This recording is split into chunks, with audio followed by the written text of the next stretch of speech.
Дундын бус ярилцлага нэвтрүүлгийн шинэ өндөрлөлийн эхний дугаар та бүхэнд хүрэхэд бэлэн боллоо. За эхний дугаартаа бид Улсын их хурлын гишүүн Монгол Ардын намын хяналтын ерхий орны дарга Баярбаатарыг урьж оролцуулж байна. Дундын бүсэд тавтаа морил. За. Дундын бүс гэдэг нэвтрүүлгийн нэр ямар санагдаж байна? Садан сонсогдож байна одоо би анх удаа сонсч шүү дээ. Их хурлын гишүүд хуралдааны ихтэй их хурлаа таньхан бол та бүхний дундын бүс болдог тийм. Монгол Ардын намын дундын бүс нь сая тусаар тогтнолын ордны том заландаа болоод өнгөрөөд хоорондоо мэдээлэлээ солилцоод явах шиг боллоо. Өнөөдөр би тантай хоёр үндсэн сэдвийн хүрээнд ярилцъя гэж бодож байна. Эхнийх нь мэдээж цаг үеийн холбогдлолтой учраас Монгол Ардын намын баг хурал, за даргын сонголттой холбоотой асуудал, үүнийг дагсан улс төрийг бас ярмаар байна.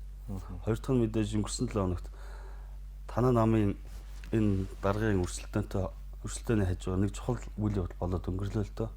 Хүмүүс төдийлө анзаараагүй болов. Анзаарах нэг нь анзаарсан баг. Энэ бол газрын хуур элемент олборлоготой холбоотой халдсан бүрэгтэй ордыг цаашид ашиглах юм уу үгүй мүү гэдэг асуудал. Дараа талаар нь явбал халдсан бүрэгтэй ярьчмаар байна. Гэхдээ үзэгчид танай намын асуудлыг арай илүү сонирхож байгаа гэж би бодож байна. Тэгэхээр намын одоо энэ даргын сонгуул өрсөлдөөнтэй холбоотой улс төр эхлээд ярихыг та зөвшөөрч байна. За тийх одоо хоёр шал өөр сэдвээр ярих юм байна. Харин тий. Би уг нь өнгөрсөн 7 хоног би танд урилга хөргүүлэхдээ энэ халдсан бүрэгтэй орд хоёлаа яриа гэдэг асуудал ярьсан. Гэхдээ улс төр одоо 24 цагийн дотор маргааш нөгөөдөө солигдоод байгаа. Ялангуяа танай намын асуудал. Одоо улиралдаа нэг сэтгүүлчид энэ цагаан байшингийн гадаа очдог боллоо тийм ээ. За эхний асуудалд өнгөрсөн хугацаанд цаг хугацааны дараа талаар нь харуул. Өнгөрсөн хугацаанд ерхий сайд болоод их хурлын дарга гэсэн хоёр хүн танай намын даргад өрсөлдөх асуудал яригдсан. Ер нь жоохон муухай харагдлаа л та танай нам. Амар өсгөлэн улсын их хурлын даргыг нүүрсчин гэж улсын их хурлын гишүүн их баяр хэллээ.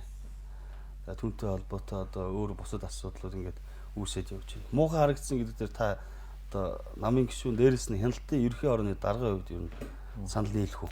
Санал нийлэхээр барах уу би харамсаж байна гэдгийг илэрхийлсэн. Хэл мэдээллийн байгууллагт ярилцлага өгөхдөө. Өмнө Монгол Ардын нам за би нэг 100 жил миллилитр гэж одоо тэр урт хугацаанд авал яриад байх вэ. Мэргэжлийн эрдэмтэд судлаачид бол одоо тэр социалист нийгмийн үеийн бас манай намын дотоод зөрчил өрсөлдөөний талаар зүйлүүдийг бол ярьдгийг. Гэхдээ сүүлийн одоо 90 оноос хойш нарсан засаглалт шилжснээс хойш энэ 35 жилийн хугацаанд за даа ялангуяа одоо энэ дотроос бүр 1992 оноос хойш гэж үзэх юм бол тэгээ манай нам олон удаа л одоо их хурлаа оролдуулж, баг хурлаа оролдуулж намын даргийнхаа сонгуул өрсөлдөөний талаар хилцэж шийдвэрлэж л байсан. Олон ч өрсөлдөөн гарч ирсэн. Баяр дарга, Мяган Биенкол дарга хоёр өрсөлдөж ил байлаа. Мяган Биенкол дарга аюур сайхан хоёр өрсөлдөж ил байлаа. Хүрсэх дарга Хаян Ярва дарга хоёр өрсөлдөж ил байлаа. Тэгээ өрсөлдөөн дундаас зөв шийдвэр гардаг юм л та ер нь. Зөв шийдвэр гардаг. Тэгээ саяны миний энэ харамсаж гин гэж хэлсэн гол шалтгаан нь өөрөө юу вэ? Ер нь энэ улс төрч гэж хийм бэ. Тэр тусмаа одоо энэ улсын их хурлын гишүүнээр сонгогдоод ажиллаж байгаа. Тэ? Төрийг осодортод орж байгаа улсууд өнөөдөр энэ хэв мэдээллийн хэрэгсэл өөрийн одоо цахим сошиал хаяг дээр юм ярьж байгаа ярианыхын сэдвэн өөрөө нэг тийм юм ховын шинжтэй зүйлүүдийг яриад л. Тэгээ энэ нь одоо нэг юм улс төрчид байх эсвэл нэг тийм зүйлийг ингэж нийгэмд гаргаж байгаа надад айгүй харамсалтай санагдсан. Өмнөх одоо би түрүүний нэр дурдсан өрсөлдөж исэн одоо манай намын тухайн үеийн лидерүүд бас нэг иймэрхүү зүйлийг ер нь их тийм хэв мэдээллийн хэрэгсэл одоо олон нийтэд бол нэг түгээж ирснийг би бас сандгүй. Дараагийн нэг асуудал нь бол одоо энэ гимбуруугийн асуудал гэж байдаг. Хийн тогтоодог. Хууль шүүхийн байгууллага тогтоодог тийм ээ. Гэтэл өнөөдөр ингээд маш олон одоо хэв мэдээллийн байгууллагыг цуглуулж агаад л хүнийг одоо алуурчин гэж тий мангадгүй ч гэдэг юм уу байж болзошгүй гэдэг юм нөхцөл байдлаар ингээд мэдээлэл түгээсэнд бол энэ бол маш эмгэнэлтэй зүйл надад санагдсан. Тэгэхээр энэ дээр би бол 100% бүрэн санал хэлж байгаа. Хоёр нэр дэвшид хоёулаа нэг сул талтай байсан. Таны сая хэлдэгчлэн улсын их хурлын даргын нүүрс ингээд хэлсэн. Дээрээс нь та бас хэлж байна. Хүний амь настай холбоотой асуудлыг бас өндөр тавьсан. Улсын их хурлын даргын сул тал энэ байсан. ялангуяа өөр намын хүн хэлсэн бол тоохгүй л ахал та. Танай намын бас засгийн газрын гишүүнээр ажиллаж исэн хүн ингээ хэлсэн учраас олон нийт хүн түлээж авсан баг. Хоёр дахь нь зандаж дээр дарах. Одоо ялсан намын ялагдсан дарах гэж би бодод байгаа. Тойрогтой ялагдсан тийм ээ. За энэ хоёр сул тал бол мэдээж бах хурал дээр яригдсан баг. Яг энэ хоёртоо одоо нүүрсчин гэдэгтээ амар ус сална. Одоо ялагдсан гэдэгтээ зандаж дээр ч гэдэг юм уу. Энэ хоёр хүн ер нь намынхандаа ямар тайлбар хэлв? Тэ баг хурал дээр хоёр нэр дэвшигч баг хурлын гишүүдийнхээ өмнө бол нээлттэй асуултанд хариулж. За нийтдээ нэг бас нэг 30-аад баг хурлын гишүүн баг асуулт асуув да. За тэгээд тэрэн дээр хугацаа тавьж байгаа хоёлаа 5 минутын харьцаатай яг нэг асуултанд хоёлаа хоёр өнцгөөс тайлбарлаад ярьсан. За тэр нүүрсчин гэдэгтэй холбоотой асуудлыг бол ер нь асуудлыг бол улсын хурлын дарга Монгол Ардын намын дарга амар ус олон өмнө одоо хил мэдээллийн байгууллагууд дээр нийлээдгүй тайлбарыг өгсөн. Тэр хүн өөрөө тайлбар өгсөн учраас би бас нэг тэн дээр нэг хайхтар илүү тайлбар хэлэх нь бол хувийн хувьд бол илүү зөвлөө гэж би бодож байна. Ер нь бол хэртнээс төлөвсөн ажил байсан юм а гэдгийг бол өөрөө бол дуурсан шүү дээ. Бараг одоо нүүрсийн сонсгол гэдэг зүйлнээс эхлээд л намгийн нүүрсчин болох гэж олон удаа оролцсон хуулийн нэлтийн байгууллагууд нь холбогдлогүй гэдгийг зарим байгууллагууд нь бичгээр гаргаад өгсөн. Зарим байгууллагууд нь бол огт одоо энэ дээр хариу өгдөггүй ч гэдэг юм уу, шалгалт явуулдаггүй, миний гомдлыг хилэлцдэггүй гэсэн ийм зүйлийг бол хоёр өнцгөөс бол тухайн үед бол амар өсгөн дараа тайлбарлаж яринлээ. Тий. Тэгэхээр тэр хүн бол одоо илүү тайлбар өгсөн учраас сая бол баг хурал дээр бол өөрөө тэрийг бас маш сайн баг хурлын гишүүдэд бол ойлгуулсан. Тий. Яагаад намайг ингэв гэдэг байдал дээр ч өөрөө тайлбарлаж бас ярих шиг болно лээ тий. За зандан читар даргын хувьд бол яг би тэр хүнийг бол хувь ус төрчийн хувьд тий. Яг хувь зандан читар гэдэг хүнийх нь хувьд бол хүндэлтгий. Өнөөдөр бас Монгол Ардын намын нэг лидер мөн үгүй юм багхгүй юу. Тий. Дээрээс нь зандан читар даргын одоо өөрийнх нь улс төрийн хөгжлөөс илүүтэйгээр хувь хүний хөгжлийн асуудал тийм ээ. Өөрийнх нь одоо тэр оюуны хөрөнгө оруулалтыг хийдэг, өөрийгөө хөгжүүлдэг ийм зүйлүүд нь бол бас манай намд л бас байдаг том ололт байхгүй юу. Тийм тэр агуулгаар бол би бас зандан читар даргын хувийнх нь хүндэлдэг. Тэр хүний дээр тойрогт ялагдсан гэдэг асуудал бол нэг талаасаа зарчим үнэгүй мөн багхгүй юу. Хэрвээ бид нар цаашдаа сонгуульд ялагдаж ирчээд ерөнхий сайд болоод ч юм уу эсвэл нэг удирдах халдмын жишээл эрхлээд төрд нэг удирдах халдмын жишээл эрхлээд явах боломжтой болдгоо сонгуульд өрсөлдөж яах. Тэрний оронд өөр яриа өөрөө хийж аваад тэр ажил хийсэн тэр үстэй. Яг би зүгээр танаас энэ хоёр хүн энэ хоёр сул тал дээр ямар тайлбар хэлсэн бэ гэж л яг намынханда хэвлэл мэдээлэл хэрэгсэл олон нийтэд хэлж байгаа үгнээсээ өөр илүү гүн гүнзгий юм ярьсан. За тэгээд ер нь зандан читар дарга бол өөрөө бодлогоо яриад өөрийнх нь одоо бас улсын хурлын дарга байхдаа хийж хэрэгжүүлсэн ажлууд энэ үндсэн хуулийн нэмэлт өөрчлөлт гээд олон зүйлүүдийг бол одоо танилцуулж яриад явж байгаа юм. Тэр хүний ярианы төвчний одоо тэр асуудлууд нь зөв зүйтэй бодлого дэвшүүлээ явж байгаа. Тэгээ 10 ударгаар нь гэдэг шиг нэг тойрон хүрээлж байгаа нэг баг байна. Тий. Одоо энэ улсын хурлын гишүү байсан бөгөөд байгаа улсуудаас бүрдсэн.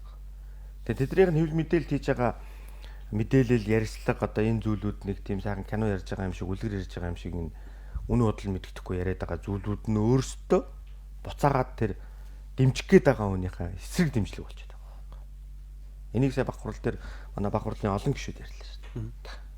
Тэр одоо бас тэгж ярих цөөх буруу гэж тийм. Ирэх хурж байгаа намын удирдлагын асуудал бүх хүндэлж чухал та.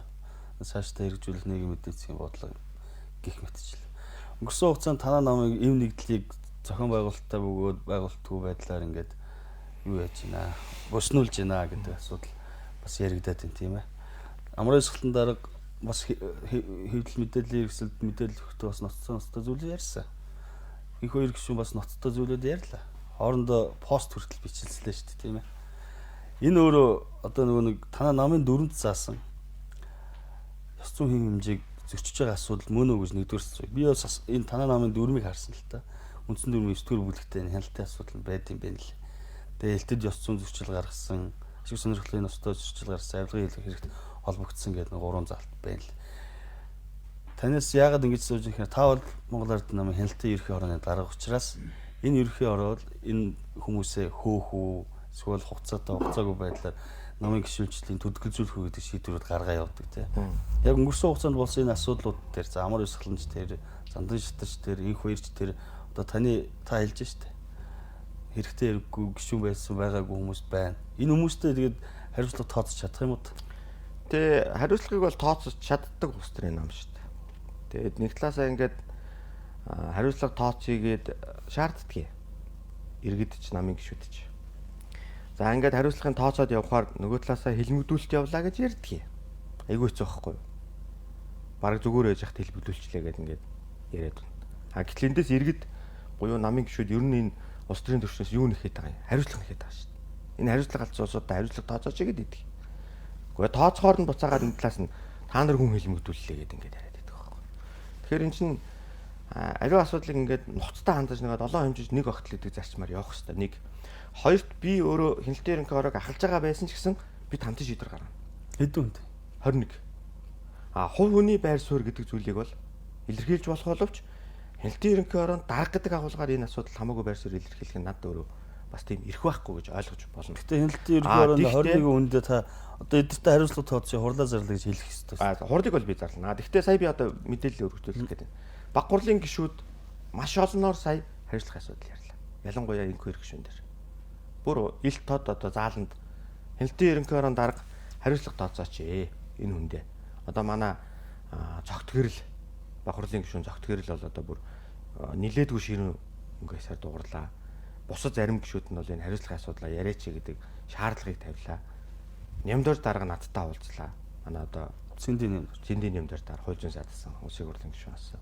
За тэр хүн бол одоо баг нилээ хатуугаар хэллээ ш надад. Хариуцлагаа тооцож чадах хүн бол баг танаа ороо татан буухцсан дээр үжтэй гэж хэлсэн. Юу нь бол тийш шүү дээ. Яагаад өдөө болтол хариуцлага тооцдог юм бэ? Баярат дарга гэдэг. Тэгээ би за ойлголоо би нэг нөхцтэй. За улсын хурлын дарга хамар баясгалан Монгол Ардын намын баг хурлын гишүүнийхээ зүгээс бол хяналтын ерөнхий ороонд гомдол байсан.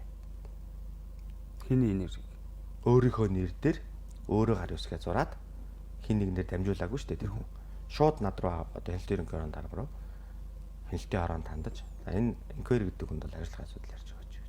Одоо энэ хоёр гишүүн нэгдгээр яах юм? Хяналтын ерөнхий авч. За би өнөөдөр нэг юм бид нар биш дээ. Одоо та бүхэн санаж байгаа бол улсын хурлын сонгуул 24 оны улсын хурлын сонгуул болоход нэг нэр дэвшигч нартайгаа нэг юм хариуцлагын гэрээгэд байгуулж ирснийг санаж байна. Одоо би өнөөдөр эндээс гараад яг тэр хариуцлагын гэрээ гэдэг зүйл дээр инквайри гишүүн өөр гарч сурцсан байгаа юм. Энэ юу заасан тий. Одоо би тэрийг сөхөж ярих гэж байна. За өнөөдөр ингээд эндээс гараад тэн дээр одоо улсын хурлын гишүүнээс сонгогдсноос хойш гэд нэг юм хэсэг бүлэг байгаа байхгүй. Нэр дэвшигч байх үедээ сонгогдчихвол сонгогдсноос хойш одоо гэсэн тэр зүйлүүдийг би өнөөдөр харж бас тэд нар дээр би өнөөдөр ерөнхий орооныхоо гишүүдэд бас зарим нэг гишүүдэд энэ дээр одоо үнэлгээ анализ хийгээд гаргаад ирээ гэдэг зүйлийг бас өгөх гээд байж байна. Бас нэг зүйл байна. Хов зөөдөг гэдэг нэг хэдэн гишүүдийн нэр хэлсэн те. Одоо танаа нам ерхэн нарийн бичгийн дараа Янгүүгийн Содбаатар, гадаад харилцааны сайд Баццэг, хөдөөж хүн сайд Жэн хоёр тийм ээ. Гээд нэг 4-5 хүний нэрийг хэлсэн шүү дээ. Энтэй холбогдоод одоо хов зөөн гэдэг нь аюултай зүйл. Ялангуяа одоо үндэсний аюулгүй байдлын зөвлөлтийн гишүүдийг хооронд нь хагаралтуулах асуудал бол өөрөө зөвхөн тэр хэдэн хүмүүсийн асуудал ерөөсөө биш. Монгол улсын тэр аюулгүй байдалтай ч холбоотой асуудал болоод хувирах ашин дээр эрсдэлтэй. Яг ингээд хов зөөс үгүйг нь та тогтоох юм уу? Тийм үүрэг чиг байд юм танаа ороо. За би тэр нэг хов зөөж байгааг нь яг хажуунаас нь харсан юм уу? Эсвэл сонссон ч юм уу? Яг миний хажуудаа ингээд хов зөөг явж байгааг нь би хараагүй. Амар өсөн дарга ч гэсэн хараагүй юм байл л шүү дээ. Тийм. Тэгэхээр би бол нотолж хэлж чадахгүй. Зүгээр би юу гэж хардггүй гэхээр юу гэж одоо бодсон бэ гэхээр одоо манай хөдөө аж ахуйн сайд чинь тэгээд энэ дээр гарч байгаа л ахтай хэлнэ л гээл зарлаад байсан шүү дээ. Та нарыг ахтай хэлнэ. Ах нь мэдэхгүй шүү дээ. Мэдчихэл байгаа шүү дээ. Та нарыг ахтай хэлнэ. Та нар миний юу баг нөгөө үдэ аж ахуйн салбарын асуудлыг яалаа гэдэг нэг гурилтай холбоотой нэг асуудал нэг хэсэг явуулсан шүү дээ. Нэг дотор мотор болж байгаа чинь нэг ууралж гарч ирээд их хурлын наан хөдөлгөөний танхимын үүдэнд нэг хөвлийн урал хийж явахтал одоо улаан цагаал одоо би та нарыг хэлнэ л гэдээсэн шүү дээ. Одоо хэлсэн л байлгүй дээ. Та гэхдээ ер нь би гэхдээ тэр хов зөөн гэдэг бол ер нь эр хүнд бол нэг тийм байх хэрэгтэй асуудал биш ээ. Асуудлын үе сайхан нүүр харж ярьчих хэрэгтэй. Зодолцооч чамаагүй сайхан асуудлынхаа ард гарчдаг л байх хэрэгтэй байхгүй юу? Тэр зам Монгол ирчүүд. Тэгэхгүй тэгээ хоёрын хооронд ингээд аавтай айлн, ахтай айлн, тэрэндээ айлн гэдэг ингээд нэг юм гоншгонж гүгээд байдаг чанар бол нэг тийм сайн зүйл биш. Тийм. Ялангуяа өдийн насны залуучууд бол сайхан үзчих хэрэгтэй байхгүй тэрний хооронд. Тийм үстэй. Мэдхгүй зодолтой хэрэг байгаа юм. Ам амаараа учруулчих болно үстэй. Гэхдээ тэгээ одоо болохгүй бол одоо манай залуучууд ярьдэн шүү дээ. Сайхан ширээний ард суужгаад асуудлаа яриад нэг талдаа гарчих сайхан стил гэж ярьдаг. Нийлүүл нийлэхгүй л болохгүй бол гарчээ гэдэг. Заавал нийлэх гэдэг шаардлага байхгүй шүү дээ. Энэ бол тийм. Таны ярианаас хандлагыг харж л байна л та би. Танаа хэд ер нь хоёр хуваагдсан юм байна уу? Та бол одоо жишээ нь энэ талтай ярьж байна. Одоо инх хоёр гишүүн, хоёр инх хоёр жижиг өндөр нам хоёр инх хоёр гишүүн ч гэдэг юм уу. Ингээд хуваагдаад ер нь явцсан юм байна. Бага хурлын асуудал яг ингээд нэр дэвшигчт нь ингээд тайлбар хэлээд явсан юм байна тийм ээ. Ингээд гишүүдтэй асуултаа хариултаа явсан. Бас нэг асуудал бас яригдсан. Бага хурлын 49 гишүүнийг ингээд чөлөөлөөд оронд нь ингээд томилох асуудал ярьсан юм байна шүү дээ. Жагсаалтынхаа бөөрлөгсөө гэдэг яриа мэдээл гараад ирсэн.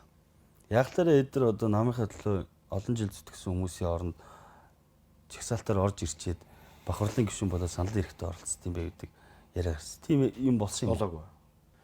Нэг тийм бөөрлөг манай улс төрийн соёл биш тас манай намын гишүүч бас нэг тийм хүн бөөрлөгөөд ингээд нэг тийм яриад идэг бас тийм соёлтой тийм соёлгүй улсууд бол биш шүү. Тийм. Өмнөх үед нь бөөрлөгчсэн тохиолдол байгаа юм. Би одоо нүдээр хараагүй учраас зүгээр ер нь түрүүн таачсан бол хэлж энэ дээр хуваагдал гэж. Би одоо парламентад улсын хурлын гишүүнээр сонгогдож ороод би л одоо бас тэр жагсаалтын нэг гишүүн шүү дээ. Намаагаас хяналтын ерхий орооны дарга аль нэг талд нь орж болохгүй. Болохгүй би ороогүй. Гэхдээ би одоо энэ наатгач ярих гэж. Би парламентад ороод 1 жил боллоо. Энэ 1 жилийн хугацаанд би маш олон зүйлийг таньмаас мэдэрлээ. Өнөөдөр энэ өмнө байсан энэ 76-ыг би бүгдийг нь үгүйсгэж байгаа юм биш шүү. Энэ 8 удаагийн парламентыг бүгдийг нь үгүйсгэж. Энэ парламентад хийж бүтээсэн, хэрэгжүүлсэн олон зүйлүүд байгаа. Сайн талууд. Тэгэхдээ яагаад 76-ыг 126 болсон юм бэ гэдэг асуудал надад яг мэдрэгдсэн. Зүгээр л тохиролцооны парламентууд. Тохиролцоо ойлголцол гэж хоёр үг үүдэн шүү. Энэ парламентууд ойлголцол байхгүй болсон юм. Зүгээр тохирдог л болсон юм. Тэг өнөөдөр ингээд 126-ыг чинь 81 гишүүн шинэ гишүүн байгаа шүү дээ. Үлдсэн өнгөрсөн. За энэ дотроос манай намын хэд байгаа юм би бас яг тий. За ингээд үзэхээр яг нэг юм контраст үүснэз 76-ад суудсан шинээр орж ирсэн 126-ыг гэх юм. Энэ шилжилт явагдаад байгаа байхгүй. Шилжилт. Ингээд нэг юм хоорондоо ингээд нэг нөгөөдөлөө мэдээж ингээд 3 4 5 сонгогдсон улсууд нөгөө парламентаа суудсан бас нэг арах байгаа штэ. Ахарах гад бас нэг ингээд нэг юм 76-гийн за парламент бол ийм байдгүй шүү хөө залуучуудаа. Бас нэг зарчимтай байгаараа ч гэдэг юм нэг юм зүйлүүдийг ингээд яриад байгаа юм. Клинтэлт нь байгаа залуучууд нь өөрсдийнхөө үзэл байр суурь дээр. Тийм байдгүй маа гэд. Тэгж яриул гээд ингээд хоорондоо уцчих. Хоорондоо. Үл ойлголцлын юм болоод байгаа байхгүй. Энэ буруу биш зөв шүү дээ. Ингэж яагаад эн чинь энэ шилжилт явагдаад дуусах хэрэгтэй байхгүй. Дуусах хэрэгтэй. Тэгэхээр энийг магадгүй хуваагдал гэж хараад байгаа юм. Хуваагдал.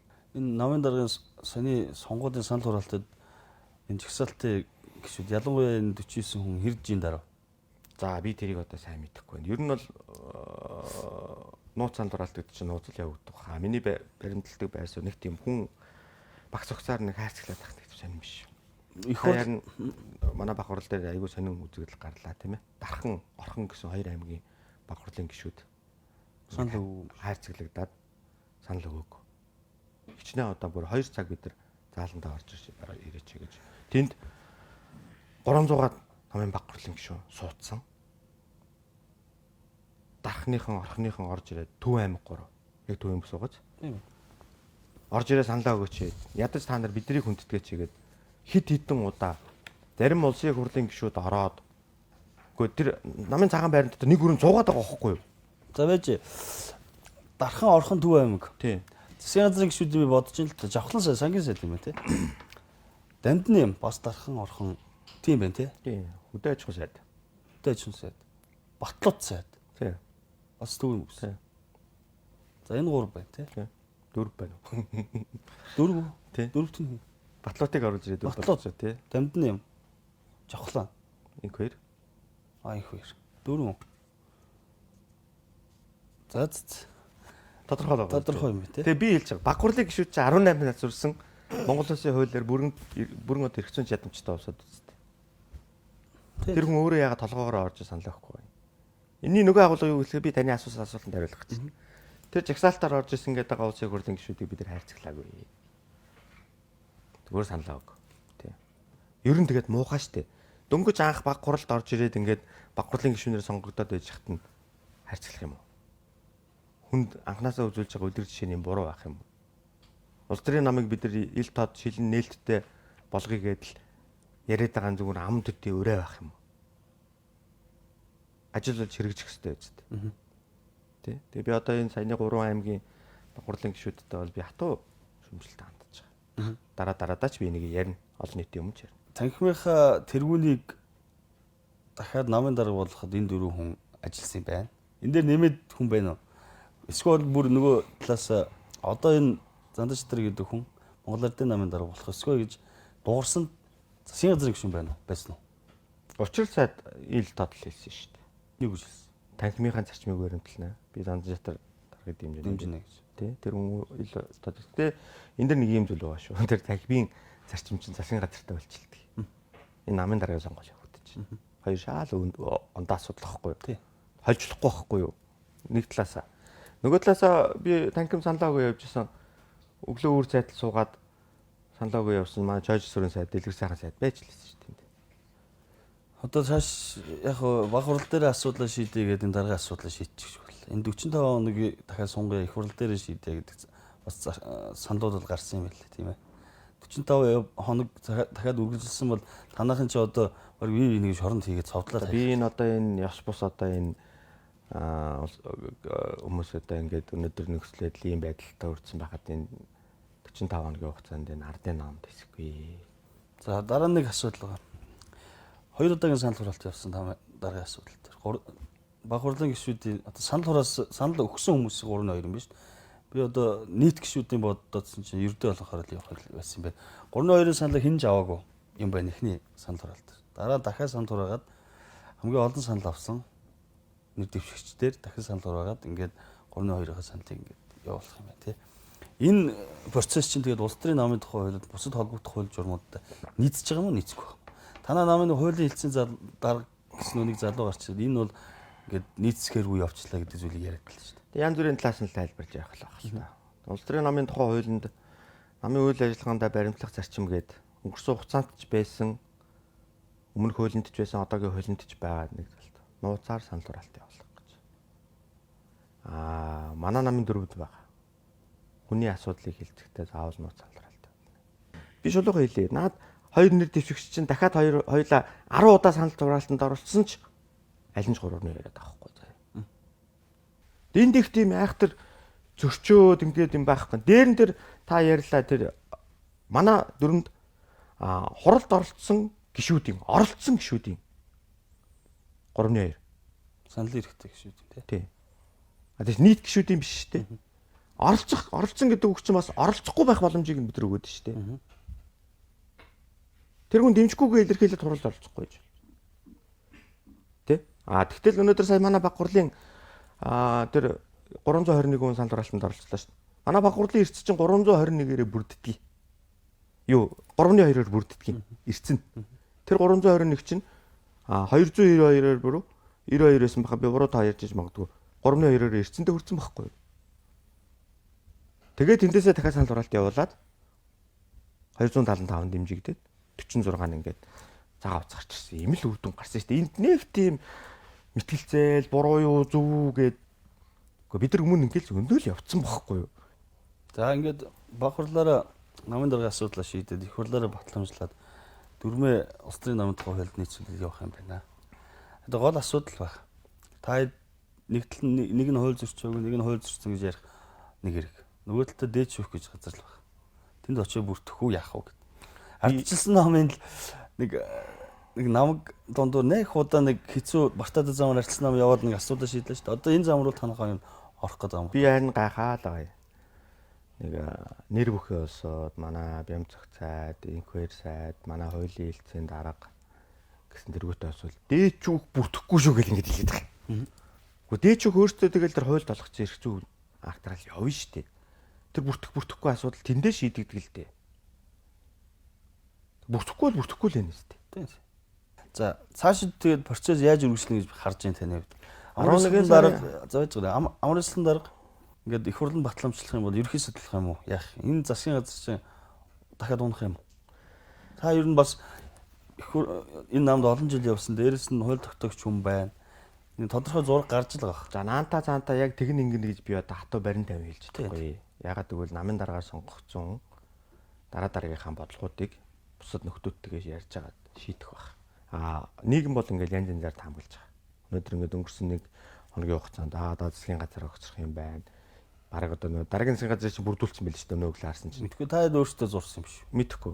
Дараагийн засгийн газар бүрдүүлсэн тэр сайд энэ эдрэгээд зураг хөргийн тавьсан байл ш. Би одоо тийм хийж явдаг. Баг хурлын өмнө л тийм хийж явдаг хүн биш болохоор би мэдэхгүй юм байна. Тэгээ тэр нь тэгээд дараа нь яг тэргүүрээ болдгоо шүү дээ тэр зургаараа. Яана болчих үү тий. Тэгвэл л бадарсан юм.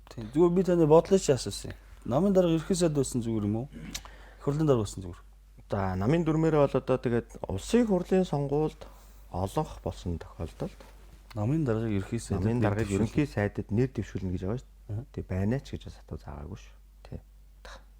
Тэгэхээр энэ процесс юмнууд нь тэгээд дараадал хамтын шийдвэрээр л явах бах та.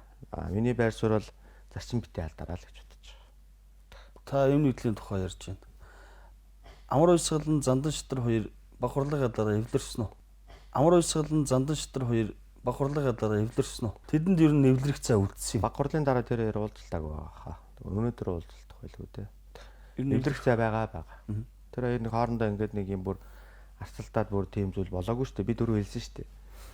Зандан шатар гэдэг хувийн асуудал энэ биш ээ. Энийг тойрон хүрээсэн тэр нөхдүүд нь харин өнөөдөр эргээд уулзах нүрг болтлоо явчлаа шүү гэдгийг л би хэлсэн. Гэхдээ тойрон хүрээлээд тэгж ярьж байсан хүн баг хурал дээр баг харагдаг. Ирээгүй шүү дээ. Яаж ирэх юм? Тэр чинь баг хурлын гишүүдийнхээ нүрийг яаж харах юм? Би байсан шүү дээ. Орж ирсэн шүү дээ нэг удаа. Хяраал хандагч тэр танхимын зүү хаалгаар л орж иж илээ.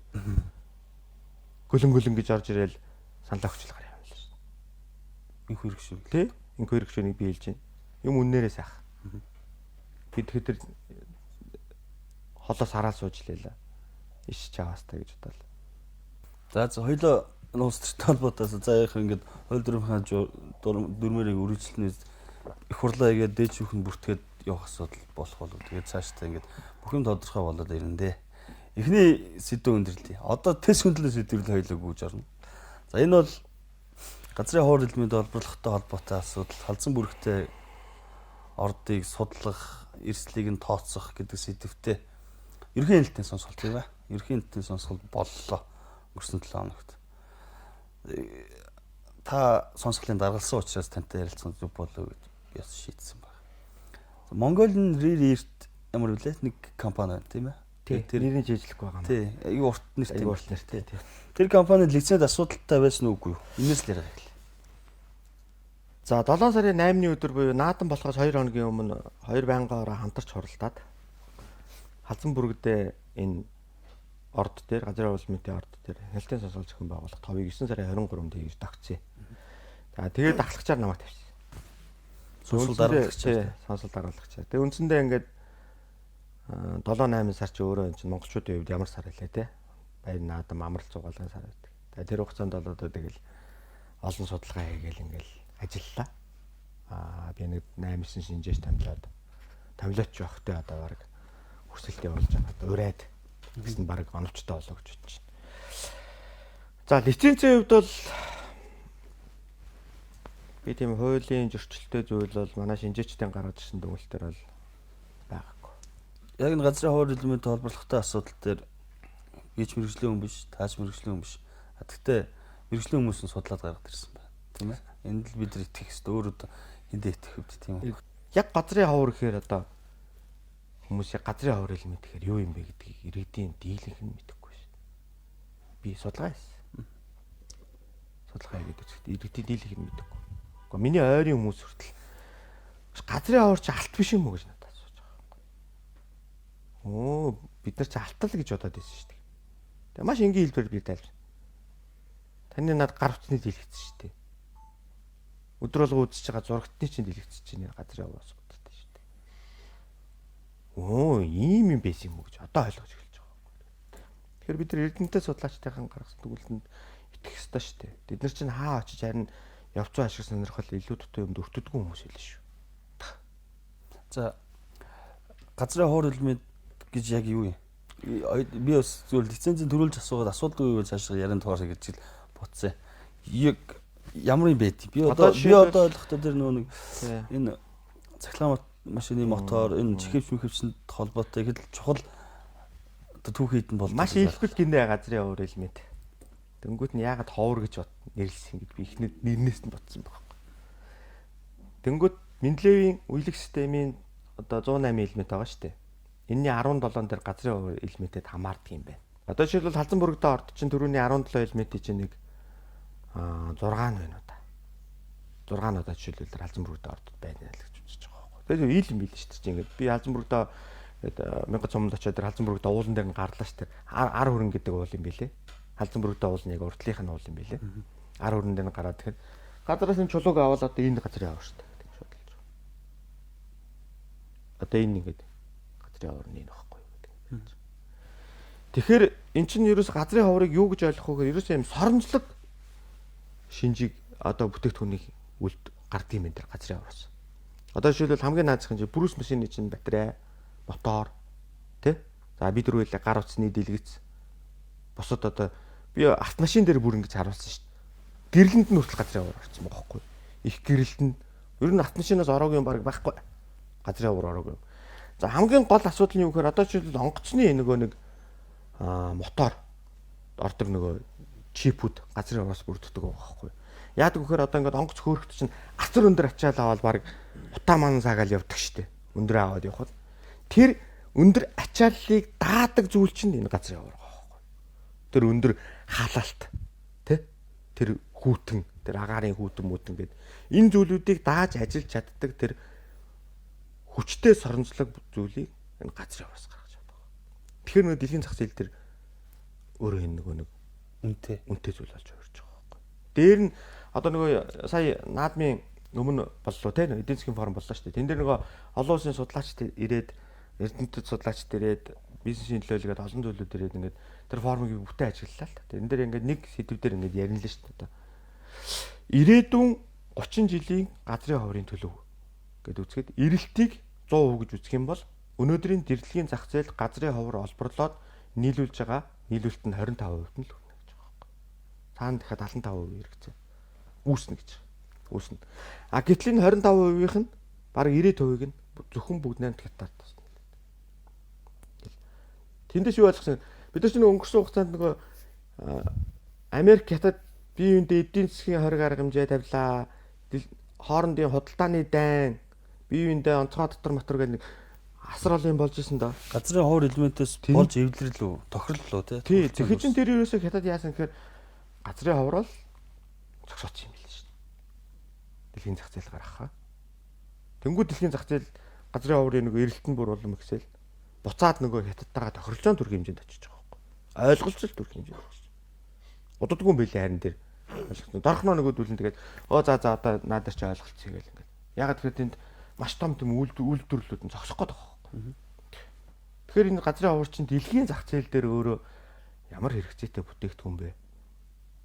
Тэгээ энэ өнөөдөр баг Монголд байж байгаа нь баг нэг талаараа маш том завшаан байхгүй.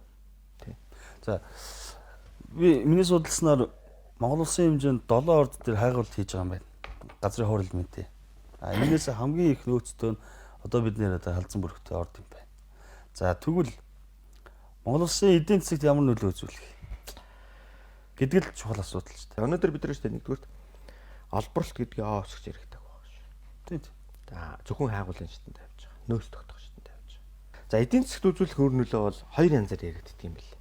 Одоо нэгсний өмнө нэг хийсэн тэзүү байд юм байна. Одоо жишээл газрын хавар гэдэг ингээд тэр ар хөрөнгө нэм уул байна л да. Ил уурхай олборлолт. Одоо жишээл яаж олборлох вэ гэдэг асуудлаас эхэлж байгаа байхгүй. Тэр гүний мүний асуудал байхгүй шүү дээ. Технологийн асуудал. Технологи нь ерөөс ил уурхай. За тэрийг зөвхөн ингээд олборлоод зөөвөл яах вэ гэдэг асуудал. эдийн засагт маш бага үр нөлөө үзүүлнэ. Хоёр шатны баяжуулалт хийгээд одоо нэмэн өртөгшин гэсэн бүтээгдэхүүн болгоод гаргуул яах вэ? Ганцхан жишээ л. Түрүүний хэллээ шүү дээ, шууд олборлоод ингээд зөөё л доо тий. Тэгвэл 1 тонн $600. Тонн. 1 тонн. Хоёр шатны баяжуулалт хийгээд гаргая л та тий. 1 кг нь $55-аас $62. 1 кг. 1 кг ч тий.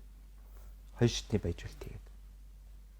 Тэгээ энэ алзан бүрэг даваад чинь нэг үйл ажиллагаа явуулах одоогийн нөөцөөр бол 30 жил нөөц. 30 жил ажиллах. 30 жил ажиллана. Тэгээд тэр хоёр баяжуулах үйлдвэрийнхаа нөгөө юугаас боловсруулсан нэг 1.5 тэрбум долларын юу юм болов уу гэж би харсан шүү дээ. Төсөөл юм байна гэж харсан. Тий. Тэгээд тэр хоёр баяжуулах үйлдвэр байна. Агшны баяжуулах, тий. Агшны баяжуулах. Тэгээд тэр үйлдвэрээ яг тэр бүс нутагт нь барих юм билээ. Бараг тэр уулынхаа хажууд барих юм уу та би тэгж ойлгосон. Тэгэхээр нөгөө хаягдлахгүй юм билээ. Хаягдл гарахгүй юм билээ л тий. Шууд ингээл гараад баяжуулалт хийгдээл. Тэгэхээр яаж явуул бидэрт ашигтай. Шууд ухаад ачаал явуулаад тонны $600 зараад ах ашигтай байна уу? Ашгүй бол хоёр шатны анхан шатны баяжуулалт, хоёр шатны баяжуулалтаа хийгээд эсэлтлийн явуулаад килограммын $55-аас $62 зарах нь илүү ашигтай байна уу? Тэр ойлгомжтой. Энэ гол асуудал байгаад энэ иргэдийн эсрүүцэл асуудал байна. Танаа сонсгол дээр 60 гаруй хүн ирэх шиг бодлоо. Гэхдээ 1000 сумын иргэд 500 хүн харагдсан. Энэ өөрөө төсөл чинь Ховд аймгийн 1000 сумд байгаа төсөл шүү дээ. Гэтэ эсэргүүцэж байгаа иргэд ямар ч тохиолдолд буруудах ямар ч арга байхгүй. Буруудахч болохгүй. Тий. Үнэн бодит мэдээллээрээ яг мэдээлэл өгөх ёстой хэсэг нь өгж гинөө гэдэг л асуудал байна. За 1000 сумаас би нэг 50 хүнийг оролцуулъя гээд зардлын шийдээд ингээд ирсэн. Тэгээд 50 хүн бол ирсэн гэж би ойлгож байгаа. За Ховд аймгийн төвөөс нь бас нэг 15 хүн ирж, нийтдээ нэг Ховд аймгаас нэг 65 хүн ирж оролцсон. Гэхдээ би тэр сонсгол нэг 10 гаруй цаг үргэлжилсэн юм аа. Тэгээ тэр танкив бие шүү дээ. Нэгдүгээрт энэ одоо уул усаа хамгаалаад хайрлаж байгаа нутгийн иргэдийн төлөө. Хоёрдугаарт тухайн нутгийн одоо төрийн албаа агчдын төлөө. Өнгөрсөн хугацаанд хийж ирж ажил хийж байсан. За гуравдугаарт одоо энэ салбарын буюу бодлогын одоо төрийн албаны бусад салбарын улсны тий тэргээд нэг улсуудыг байлгалаа. За улсын хурлын гишүүдийг байлгалаа. Дээр нь одоо бид нар нөгөө янз бүрээр хэлээд байдаг нэг хаан ч үсэн эсэргүүцчихэд нэг хэсэг хүмүүс байгаа шүү дээ. Ураан дээр явж илээдэг, гурилан дээр явж илээдэг, газрын хавар дээрч явж илээдэг гэдэг шиг ингээд тэдний төлөө л орж ирлээ бас. Эдгээр усуудыг ингээд нэг танкинд би нэг 10 цаг ингээд мэдээлжүүлэх гэж тэр 10 цаг ингээд тэднийг сонсож нийтдээ би 60 хүнээр би өгүүлсэн. 60 хүнээр өгүүлсэн. Нэг ч хүний би эрхийг хаагаагүй. Тэгээ тэрийгээ би хил мэдээллийн байгууллага шууд амжуулалт явуулаад энэ олон нийт энийг юу гэж ойлгох. Ер нь өнөөдөр зүгээр шулуухан л хэлээ те. Сайхан тасусаар нь ялгаад харагдъя л гэж бодсон. Тэг. Яг мэрэгжлийн хүмүүсээс яриа аваад сурчлага хийсэн зөндөл хэвлэл мэдээлэл байгууллагууд байсан. Тэр дунд нэг бид нар одоо нэг юм яамар. Та яг ингээд хаач эсрэгдэж идэг хүмүүс орнуудаг төрийн бүгдийн нэг тагим цуглуулсан байна шүү дээ. Хүмүүс нь ярьж л байна. Алзан бүрдээр дээр очисон чи уран эсрэгдчихсэн хүмүүс байсан. Би тэр гайх чинь гэдэг зүйлийг бас зарим хэрэгжилтнүүд бол хэлээд явсан. Одоо ингээд яриулаад байгаа. Одоо нэг талтай гармаар байгаа. Том дүслүүдээ одоо үндэсний эрх ашигын одоо хүндсэн эдийн засагт маш ач холбогдолтой бүх талаараа ач холбогдолтой гадаад харилцаач гэсэн. Ийм том төслүүдэд гацаагааддаг хүмүүсээ бид ингээд байлгаад байх юм. Ер нь одоо нэг шалгадаг газрууд шалгаад нэг дүрм журам гаргуул яа. Шалгадаг газар нь шалгадсан байлээ. Би бас нууцын төвшөнд ганц нэг мэдээлэл авсан. Санхүүжилт нь хаанаас байдгийг ч хүртэл гэдэг юм зүгээс тодорхой төвшөнд мэдээ юу нууцын төвшөнд бол бас байт юм билээ. Би энийг бол надад л ярих хэрэгтэй байхгүй. Хамгийн гол асуудал нь явуулах хэрэгтэй бид нар энэ төслүүдэд хэрэгжүүлэх хэрэгтэй. Тэгвэл өнөөдөр бид нар хэрэгжүүлнэ гэж ярихаас илүүтэйгээр бодлого тодорхойлох гэж байгаа юм. Одоо би дөрөв хэллээ шүү дээ. Жишээлбэл хууль эрх зүйн орчин дээр зөрчилтэй яваад байгаа. Энийг нэг талтай гаргаа. Дээр нь одоо шүү дээ. Энэ иргэдийг буруутгахгүй байгаа гол үндэслэл нь юу гэхээр иргэд чи итгэл алдаад байна. Гэгээм зүгээр бушуухан та нар энийг чинь ухаа сайхан амьдруулад өгье гэд амлаад идэг. Буцаад нөгөө байгаль орчинд сөргөнлөөтэй үзүүл хийцэн иргэдийнх нь амьдрал дээшлээгүй. Инхээр чинь иргэд чинь итгэл алдраад байгаа байхгүй юу? Хариуцлагатай уулархаа гэж юу яг юу хэлээд байгаа юм? Оновчтой тодорхойлт өнөөдөр байдгүй юм билж шүү дээ. Манай хууль зүйн орчинд. Наандж энийгээ тодорхойлгоод гэтэл өнөөдөр үнэхээр хариуцлагатай уулуурхаа эрхэлж байгаа олон аж ахуй нэгжүүд байдсан байна. Нөгөө талаараа. Юм болгоныг бас муугаар харж болохгүй. Тэгэхээр энэ юу гэсэн үгээр миний хэлэх гээд байгаа зүйл тэр тухайн бүс нутгийн иргэд дэд хүртэх хувь хэмжээг хуульчлах хэрэгтэй юм байна гэж хэлсэн шүү дээ. Бүр хуульчлаад өгөх хэрэгтэй. Сэтгэл санаанд нийцсэн байдлаар шүү дээ. Хуульчилж тэр улсууд за үнэхээр өнөөдөр энэ ордыг ашигласнаар манай сум, манай аймаг, бидний амьдрал хэрхэн яаж дээшлэх үү гэдгийг хууль эрх зүйн орчинд бид тусгаж өгөх хэрэгтэй. Өнгөрсөн хугацаанд нэг тийм амлалтын шинжтэй явцсан байгаа байхгүй. Тэгээ итгэлийг алдсан. Тэгэхээр тэр иргэдийг буруутгах болохгүй. За тэр саяны таны ярьсан тэр янз бүрийн юм дээр эсэргүүцээ яваад идэг гэдэг улсуудтай бол одоо арай өөр шугамар ажилласан дэр хэлгүй. Төр бол бодлогоо гаргаад асуудал руугаа урагшаа хараад би түрүү нэг томьёол хэлээд байгаа шүү дээ. Тохиролцоо ойлголцол гэж хоёр юм байна. Тохиролцоо биш ойлголцлоор нь ажилладаг байгаа байхгүй.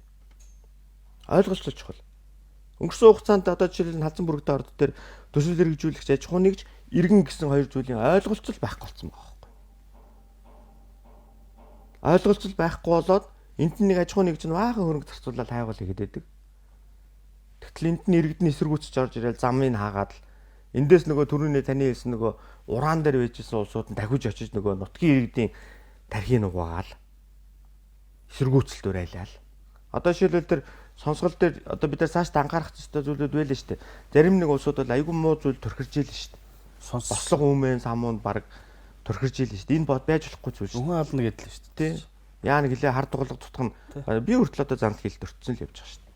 Тэ алан шүү л гэж хэлсэн юм уу? Тэгс. Тэ. Тэгэхээр одоо тэгэл эдгээр зүйлүүд ийм зүйлүүдийг бид нар байж ийм энэ чи бид нар ч нэг л ирэх ашиг улсын ирэх ашиг гэдэг юм дээр л тулж байгаа болохоос шүү. Өөр зүйл юу ч ахгүй. Тэгэхээр энэ бодлогоудаа илүү тодорхойлоод энэ ойлголцлыг илүү төвшөнд нэмэгдүүлээд ингээд нэг ажил явах юм бол хаана сэтгэл хангамжтай байх хэрэгтэй л гэж үзсэн. Хаана. Тэг. Яг би зүгээр тэр турхирж байгаа буруу мэдээлэлээр хангаж байгаа хүмүүс бол яг зүгээр энгийн чин хүсэлтэй байгаа иргэдийг маш буруу зүйл рүү явуулаад байна да гэж зүгээр хар. Тэр ингээд тэлээд байх маш буруу. Тэлж байгаа тэр одоо гацаагч гэж яриад байгаа шүү дээ сүлд те. Эднэрээ бас нэг талд нь бас гаргаад яваасаа гэж би хүсэж байгаа. За тэр яг тэг хэд газрууд нь анхаарал явж байгаа гэдэг. Тойргийн гишүүд нь ямар байр суурьтай байна. Би бол одоо Инхбатын Бодрмаа гишүүн бол эрс эсэргүүцэж байгаа байр суурьтай байгааг сонссон. Тэгээ тойргийн гишүүдээс би нэг хайхтар санал асуусангүй дээ. Ер нь бас эмзэг асуудал ахгүй хэцүү. Тэр аймгаа сонгогдсон улсын хурлын гишүүд бол би нэг байр суурийг асуух нь бол яг илүү цөлөө гэж бодсон. Зүгээр өөртөө орж ирээд бол одоо дэмжиж байгаа эсэргүүцэж байгаа байр сууриа илэрхийлэхэд нээлттэй байсан. Тэгээ тэр агуулгаараа л одоо манай Бодрмаа гишүү бол эсэргүүцэж байгаа байр сууриа л одоо илэрхийлсэн шүү дээ. Тэрнээс бол би Мэд сайхан гишүүн сууж лээсэн, бямц сайд сууж лээсэн. Тэгээд тэр бол нэг бямц сайхан сайд нэг асуулт асуусан баг. Гишүүн асуулт асуусан баг. Бямц сайд бол сонсож байгаад гараа явсан. Тэ. Тэгэхээр нөгөө тэр улсуудын байр суурийг бол би өөртөөс нь асуугаагүй учраас нэг хайхтар энд илэрхийл, өмнөөс нь илэрхийлээд байгаа хэрэггүй байх гэж бодож байна. Гэхдээ ер нь зүгээр хувь хүний байр суурьч бай, тойргийн гишүүний байр суурьч бай бид нар юун дээр ч байсан гэсэн л миний түрүүний нөгөө ойлголцолж болох. Тэрнээс одоо юу гэдгийг олборлоно гэж хэлснээрээ тухайн тойргийн гишүүн олборлохыг дэмжнэ гэж хэлснээрээ тухайн тойргийн гишүүн ард түмэндээ адлуулахгүй байх хэмжээнд бас олборлохыг нь эсэргүүцэж байна гэж хэлснээрээ аль нэг талдаа бас адлуулахгүй байх хэрэгтэй. Тэгэхээр энэ чинь ерөөсөө бүх зүйл бид нэг ойлголцлоор л явах хэрэгтэй. Тэр янз бүрийн байдлаар үнэн зөв удал мэддэхгүй мэдээлэл тарааж байгаа улсууд бол айгүй хортой юм билээ. Айгүй хортой. Мэргэжлийн усууд нь хэлээд байгаа шүү дээ. Одоо манай нэг шинжээч бол хэлсэн шүү дээ, тий. Бүр хордъё гэж бодоод халзан бүрэгдээн дээр одоо ордтойгаа уулан дээр нь очиод цооногн дээр нэвтий гэж байгаа шүү дээ бүр. Ямар ч бодис солилцоонд орохгүй гэдэг чинь юу ч идэхгүй усч байхгүй. Байхад нэг 69 жилийн дараагаас хордгийн шинжилэр нэ гэж. За тэгэж өвцээр хагаад 180 жилийн дараа гэсэн баха. Тэгс. Би сонс. Амь насанд нь учирна гэж. 180 жилийн дараа үхнэ гэсэн. Үхнэ гэж байгаа юм тий. Тэгэхээр энэ нөгөө бүх юмтай харьцуулсан шүү дээ. Одоо жишээлбэл нөгөө эрентгэнтэй хүртэл харьцуулсан. Бид нар ч ингээд нөгөө би бүр нөгөө тэр эрентгэнтэй хүртэл эрентгэн дотор ингээд нэг хоёр төрлөөр нь ангилж ярьсан байхгүй манайха. Яасан гэхээр одоо бид нар чэйжний эрентгэн зураг авахул ингээд зогсдог шүү дээ. Тэр чинь бас хөөрхөн уддаг шүү дээ. Амьсгаагаа дүгжээрээ яамаа гэ тэ. Тэрнтэй бүр харьцуулшгүй заяа. Зөвхөн бид нар одоо шүдний эрентгэн зураг авах болдсон шүү дээ. Пак гэж гоо. Тэрнээс хор багтаа гэж байгаа. Би тэгээд одоо нөгөө бас тэнд ингээд нэг эсэргүүцээд байгаа усуудаар ингээд уулзлаа л да. Уулзаад явж. Тэгэхээр тэд нар ингээд аюу тамхитдаг усууд байл. Бараг миний хажууд байж захтал 7-8 тамхитчих байгаа байхгүй. 1000 дөө. Тий. Тэгээ би ботсон байхгүй. Энэ байглаас илэрж байгаа цацраг энэ өөрийнх нь тамхи татж байгаа нэг тамхинаас нь ор багтаа. Онгоцонд нэг цаг нисгэд ямар хэмжээнд хүн цацраг төртөгдгөө тэрнээс хамаагүй баглаа. Харьцуулшгүй бүр. Гэтэл тэрийг ингээд аваачаад ураан гээд бүр ингээд толгойг нь угаад.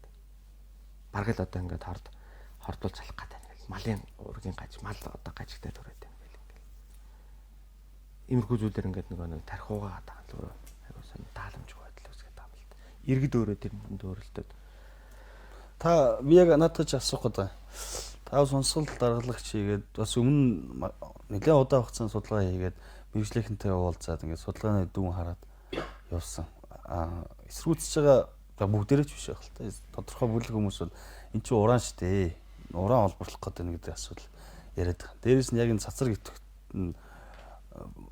юуны цацрагийн нөлөө яаж нөлөөлөх вэ? Сэргээр нөлөөлж байна. Тэгвэл нөгөө нэг намайг жоохон багтал ярьдгүйс нэг 3 үлтэй, 4 үлтэй, 5 үлтэй, 6 үлтэй гэх шиг мал ингээд төл гараад байна гэдэг зүйл яриад байгаа. Энэ дээр та нэг хэлчмээр гай. Уран юм уу биш юм уу? Уран биш. Тий. Уран бол биш. Зүгээр л ашигт малтмал байхгүй. Газрын өөрөлмөд үе ашигт малтмал. Уран биш. Дээр нь би бас нэг юм иргэдийнхаа нэг шүүмжлэлийг дагуулсан нэг зүйлийг би хэлсэн юм аа. Санаж байна уу? Адууны туураагаар дамжаад хортоо ус зүү аймаг руу ороод ийн гэдэг хэлсэн. Тэгээ яг би тэрийг ер нь баг зориуд дээр тэгж хэлсэн юм аа. Зориуд дээр тэгж хэлсэн. Яагаад тэгж хэлсэн бэ гэхээр яг би одоо буруу зүрх ойлгосон хүмүүс байл бас танаа дэлгэцээр дамжуулаад асууж хүсчихье. Малын хоёр өвчин байдаг. Нэг нь халдварт өвчин, нэг нь халдваргүй өвчин гэж байдаг. За халдварт өвчнийг бол хүн бүхэн мэдчихэж байгаа тийм. Шүлхий, цэцэг гэл өвчнүүд байдаг. Тэр өвчнүүд дээр бол одоо яагаад анхаарал өгдөг вөхөр тэрний чинь ард нэг вакцины нийлүүлдэг бүлэглэл гэдэг байхгүй юу? Эдийн засгийн хувьд ашигтай байгаа. Тэгэхээр анхаарал өгдөг. Би мэрэгжлийн эрдэмтэд судлаачтай уулзаад энэ талаар нэлээдгүй ярилцсан юм аа. Нөгөө одоо өвчин ярих гэж би халдваргүй өвчин гэдэг. Таны яриад байгаа ургийн гажиг байхгүй юу? Юунаас олж үсэ? Цус ойртолт гээл байсан шүү дээ. Малын чанаргүй байдал ахгүй юу? Тэрний хамгийн гол асуудал одоо би ярих гэдэг юм дээр. Бид нар одоо жоохон байхад өвс яаж ордог вэ? Бага байхад. Өндөр сайхан өвснүүд ургаа. Одоо тийм өвстэй газар байна уу? Өмнөдгүй ойр төдөө явуулсан. Ер нь байхгүй. Тий. Байгаль цаг үеийн юм дэлхийн байгаль цаг үеийн юм өөрчлөлт явагдаж байгаа. Нэг. Хоёрт нөгөө Бямби Хэрэнчингой нэг гоё үг гэлсэн байдаг шүү дээ. Манай мал өвсөө идээд 400 гаруй төрлийн витаминыг биедээ агуулад тэр малынхаа махыг бид нар иддэг учраас бид нар тийм нэмэлт витамин уух хэрэг байдгүй маа гэж хэлжсэн. Тэр сайхан үг өнөөдөр домог болчих. Яг үнэхээр тэр эрдэмтдийн гаргасан судалгаан дээр малын хөлөөр машины дугуугаар энэ ургамлын халдварт төвч яваад байгаа байхгүй. Ургамлын. Нөгөө бидний ярьдаг нөгөө зэрлэг. Тэгээ би тэрийг л нөгөө албаар олонний анхааралд хүрэхийн тулд би албаар тэгж хэлсэн. Тэрийг одоо манай ялангуяа уяачд адуу малдаг одоо адуучд маань буруу ойлгоцсон байх шиг байлаа. Тэгж яахгүй бол өнгөрсөн айгүй олон жилийн хугацаанд энийг яриад өнөөдөр салбарын яам тоогоогүй юм л. Тоогоо. Энэ судалгааг хийчихье. Аймаг болгоор нь хийчих гэсэн байгаа байхгүй юу? Энэ аймгийн өвс нь ийм эрдэс бодисууд агуулж ийн, ийм эрдэс бодисууд агуулаагүй байна. Энэ малынх нь маханд нь ийм эрдэс бодисууд байна, ийм эрдэс бодисууд нь дутуу байна. Тэгэхээр цаашдаа бид нар энийг сайжруулахын тулд зөвхөн одоо ховд аймаг дээр ихэд бид нар ийм зүйлүүд дээр анхаарах шаардлага байна гэдэг юмыг гаргачихъя гэдэг ингээд эрдэмтэд судлаачид маш олон удаа хандсан мэрэгжлийн байгууллаганд байхгүй. Хөдлөөгүй. Гэтэл нөгөө талдаа нөгөө вакцины нийлүүлэх зүйл дээр бол хангалттай. 40-50 тэрбумаар нь хөрөнгө суулгаад ингээд малаа хариулжүүлнэ гэдэг. Гэтэл жинхэнэ устгалч нь энд явагдаад байгаа байхгүй. Энд тэр машины дугуйгаар дамжиж очисон тэр ургамлын халдвар буюу тэр өвсний халдвар нь очиод тэнд нөгөө шин тижээлтэй өвсийг устгаад оронд нь ам бүхтэй нөгөө зэрлэг ургамлууд ихээр орж байгаа байхгүй. Дээр нь цөлжилт. Тэгээ мал нөгөө өвсийн зэрлэг өсөж өгөхгүй тулд чи идэн штэ. Идээд нөгөө одоо олон улсын судлаачдын гаргасан зүйлээр манай Монголын одоо зарим нутгийн энэ малын юм дээр жишээлбэл жис дутуу байна, цайр дутуу байна гэдэг ингээд эрс үтсийн дутагдлыг гаргаад ирсэн юм бэл. Тэгэхээр бид нар энэ малаач нарч сайжлаад бид нар бүгд мах идэж байгаа үстэй. Малын мах идэж байгаа шүү дээ. Яг ямар мах идэж байгаа гэдэг асуудал. Амт нь гоё л доо. Гэхдээ тэрэн дотор өнөөдөр яг тэр мал өөрийнхөө авах хэвээр ирцээ аваад тэрийг хандаа шингээсэн байна гэдэг асуудал.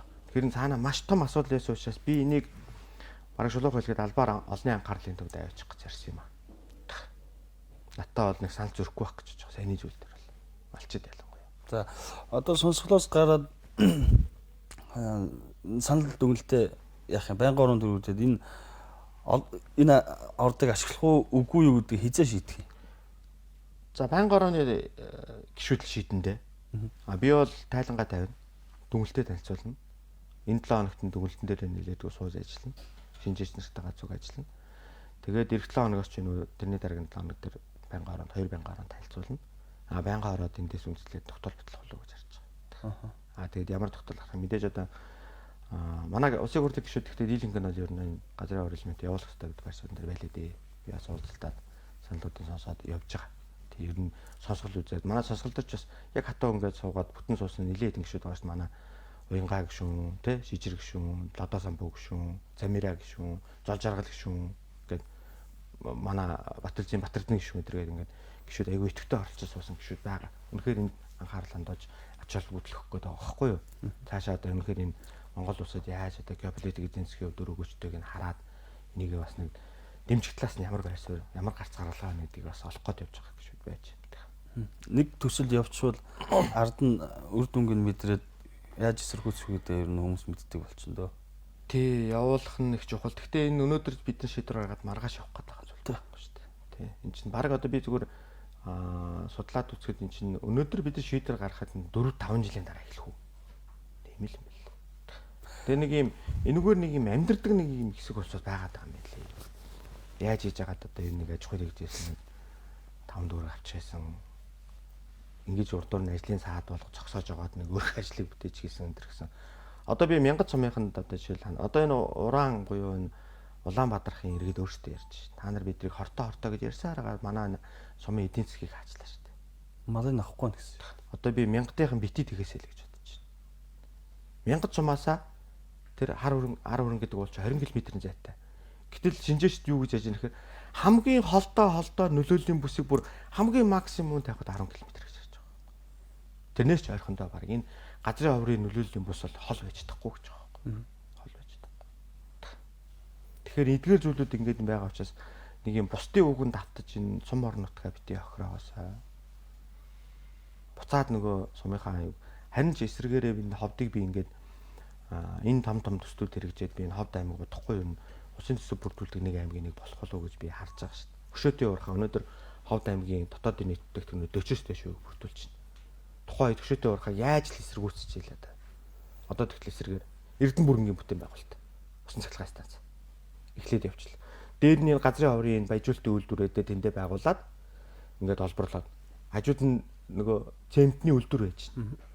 Тэгэхэд энэ ховд аймгийн ирээдүйн хөгжүүл энэ эдийн засгийн нөхцөл байдлын өсөх боломжууд нь бүгд байж тийм аймаг өнөөдөр байхгүй шүү дээ.